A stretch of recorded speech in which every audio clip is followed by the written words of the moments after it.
എന്തുകൊണ്ടാണ് ഒരു no response മനോഭാവം നിതീഷ് കുമാറിന്റെ ഭാഗത്തു നിന്ന്? ഇപ്പം വരുന്ന വാർത്തകൾ നോക്കുമ്പോൾ കോൺഗ്രസ് നേതാക്കൾ വിളിച്ചിട്ട് ഫോൺ എടുക്കുന്നില്ല, ഖാർഗെയുടെ നേതൃത്വത്തിൽ ചർച്ച നടത്തുന്നു, അത് ഫലം കാണുന്നില്ല. ഇത് മുൻകൂട്ടി തീരുമാനിച്ച നീക്കമാണ് നിതീഷ് നടത്തുന്നത് എന്ന് കോൺഗ്രസ് പറഞ്ഞതായിട്ടുള്ള റിപ്പോർട്ടുകൾ കൂടി ഏറ്റവും റീസെന്റ് ആയിട്ട് ഏറ്റവും അടുത്തതായിട്ട് വന്നുകൊണ്ടിരിക്കുന്നത്. നിതീഷ് ഇങ്ങനെ വരുന്നൊരു സാഹചര്യത്തിൽ നിതീഷ് അദ്ദേഹം വ്യക്തമാക്കുന്നത്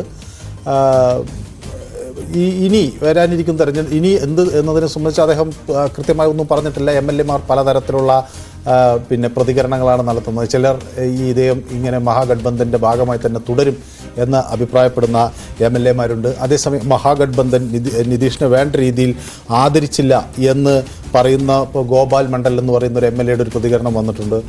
അതേസമയം നിതീഷിനെ വേണമെങ്കിൽ പ്രധാനമന്ത്രിയാകാനുള്ള എല്ലാ സാധ്യതയും ഉണ്ട് എന്നുള്ള വാദങ്ങൾ കൂടി അഖിലേഷ് യാദവിനെ പോലുള്ളവർ മുന്നോട്ട് വയ്ക്കുന്നു. അപ്പോൾ ഇങ്ങനെ ഒരു ആശയക്കുഴപ്പത്തിൻ്റെ നടുവിലാണ്. പക്ഷേ കൃത്യമായ ഒരു ചർച്ച നടന്നു വരുന്നതിന് നേരത്തെ ബീഹാറിൽ ചെറിയ ഒരു BJPക്കിടയിൽ തന്നെ നിതീഷിനെ ഇനി സ്വീകരിക്കണോ എന്നുള്ള ആശയങ്ങൾ ഉണ്ടായിരുന്നു, ഒരു തർക്കം ഉണ്ടായിരുന്നു. ഏതായാലും കേന്ദ്ര നേതൃത്വം പറയുന്നത് എന്ത് അത് പൂർണ്ണമായും അംഗീകരിക്കാം എന്നാണ് നിതീഷ് കുമാറിനെ സംബന്ധിച്ചുള്ള കാര്യത്തിൽ അവിടുത്തെ BJP സംസ്ഥാന നേതൃത്വം വ്യക്തമാക്കിയിരിക്കുന്നത്.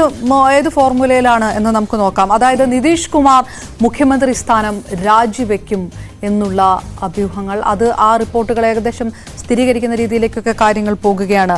എന്താണ് മുന്നോട്ട് വെക്കുന്ന ഫോർമുല? നിതീഷ് മുഖ്യമന്ത്രി സ്ഥാനം നൽകണമെന്ന് നിതീഷ് ആവശ്യപ്പെടുമ്പോൾ 2 ഉപമുഖ്യമന്ത്രി സ്ഥാനം BJPക്ക് നൽകാമെന്ന് JDU അതൊരു ഫോർമുലയായിട്ട് മുന്നോട്ട് വെച്ചിട്ടുണ്ട് എന്നുള്ള രീതിയിലേക്ക് പോകുന്നു. BJPയുടെ പിന്തുണയോടെ വീണ്ടും മുഖ്യമന്ത്രിയായി സത്യപ്രതിജ്ഞ ചെയ്യാൻ ഒരുങ്ങുന്ന നിതീഷ്.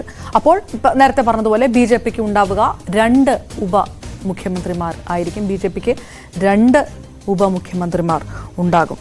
സുശീൽ കുമാർ മോദി ആയിരിക്കും ഒരു ഉപമുഖ്യമന്ത്രി എന്നുള്ള കാര്യവും ഏകദേശം ഒരു തീരുമാനത്തിലേക്ക് പോകുന്നു. വളരെ അതായത് ആ ഒരു ഫോർമുലയിലേക്ക് കാര്യങ്ങൾ നീങ്ങുക. കാരണം ഈ നിതീഷ് കുമാറിനെ തിരിച്ച് NDA പാളയത്തിലേക്ക് കൊണ്ടുവരുവാൻ വലിയൊരു പങ്ക് വഹിച്ചിട്ടുള്ളത് സുശീൽ കുമാർ മോഡി തന്നെയാണ്.